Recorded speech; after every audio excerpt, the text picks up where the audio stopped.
شیخ عبدالستار صاحب ہیں گجرانوالہ کے، وہ تحریر کرتے ہیں کہ نماز فجر کے بعد میں اور میری بیوی گھر میں بیٹھے ہیں اور میری بیوی جائے نماز پر بیٹھی درود پاک پڑھنے میں مشغول ہے، کیونکہ وہ ہر وقت درود پاک پڑھتی رہتی ہے۔ اسی دوران دروازے پہ دستک ہوئی، بیل بجی، میری بیوی نے دروازے پہ جا کے پوچھا کون؟ آواز آئی کہ ہم مارکیٹ سے آئے ہیں اور ہم نے شیخ صاحب کو ملنا ہے۔ میری بیوی نے آ کے مجھ سے کہا کہ مارکیٹ سے کوئی صاحب آپ کو ملنے آئے ہیں، یہ کہہ کر وہ پھر جائے نماز پر بیٹھی اور درود پاک پڑھنا شروع کر دیا، یعنی درود پاک میں مشغول ہو گئی۔ میں اٹھا اور دروازہ کھولا تو دیکھا کہ 4 آدمی اسلحے سے لیس ہیں۔ وہ دروازہ کھلتے ہی زبردستی اندر گھس آئے اور مجھے باندھ دیا اور الماری کی چابیاں طلب کی۔ میں نے کہا کہ الماریاں کھلی ہیں۔ انہوں نے ہمارے پورے مکان کی تلاشی لی اور سامان کو باندھ لیا۔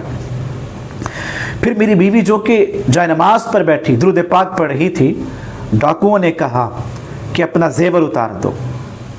اس نے سارا زیور اتار دیا اور دربار الہی میں دعا کی، یا اللہ میرا تو عقیدہ یہ ہے کہ جہاں درود پاک پڑھا جائے وہاں چوری نہیں ہوتی، یا اللہ میں تو اور مانگ رہی ہوں لیکن میرا یہ زیور پہلے والا بھی چلا گیا، یا اللہ ہم پر رحم کر۔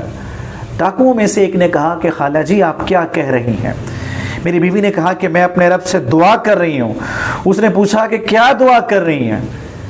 میری بیوی نے بتا دیا کہ میں یہ دعا کر رہی ہوں، اے اللہ کہ میں تو تجھ سے اور مانگ رہی تھی درود پاک پڑھ کے، یہ تو پہلے والا بھی جا رہا ہے۔ تو ڈاکو نے وہ مال سارے کا سارا میری بیوی کے سامنے واپس رکھ دیا اور کہا کہ خالہ جی جتنا آپ نے رکھنا ہے رکھ لیں، جتنا ہمیں دینا ہے ہمیں دے دیں۔